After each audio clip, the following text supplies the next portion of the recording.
Alain, propos d'un Normand. Chevaux mangeant.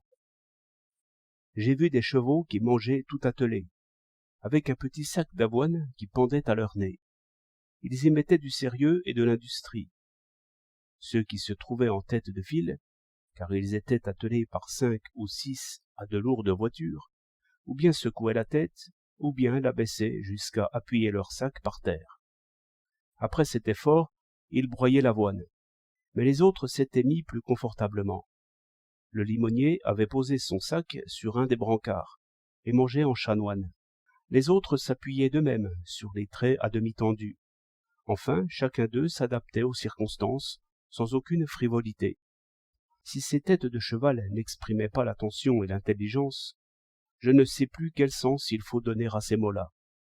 Pourtant, ces chevaux si sérieux, si attentifs, si ingénieux, si forts, travaillaient pour l'entrepreneur et ne demandaient point de compte. Par ces temps de canicule, il m'est arrivé, comme à vous, de boire frais. Cela m'a fait comprendre la gravité du cheval qui mange l'avoine. Ses plaisirs submergent toute la pensée, ou, pour mieux dire, ils l'occupent toute. Ils la remplissent, ils la comblent dans le moment. Voilà 3 jours de ripaille. Il y avait des tables jusque dans la rue.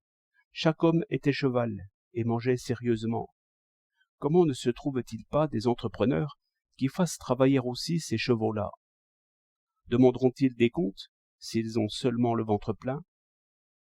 Comme j'entrais dans ces réflexions, justement on alluma les lanternes de papier. Il y eut des musiques et des danses. Sur quoi les dîneurs remuèrent la tête en mesure, puis, n'y tenant plus, se levèrent, se mirent à marcher, à courir selon la musique, et très sérieusement se fatiguèrent presque jusqu'au matin.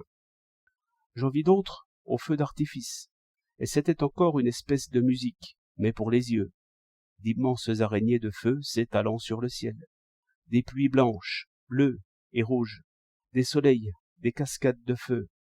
Dans la foule, une soif de voir encore d'autres couleurs, une joie pleine. Beaucoup étaient sur leurs jambes depuis des heures, pour ne rien perdre de cette autre nourriture. Les chevaux auraient méprisé ces hommes-là.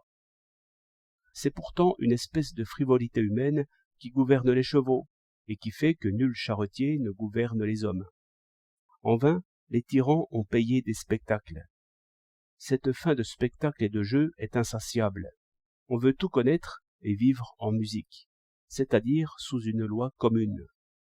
Et si la justice règne quelques jours, ce sera parce que le dernier paysan se dira, comme du feu d'artifice, « Je ne veux pas mourir sans l'avoir vu ».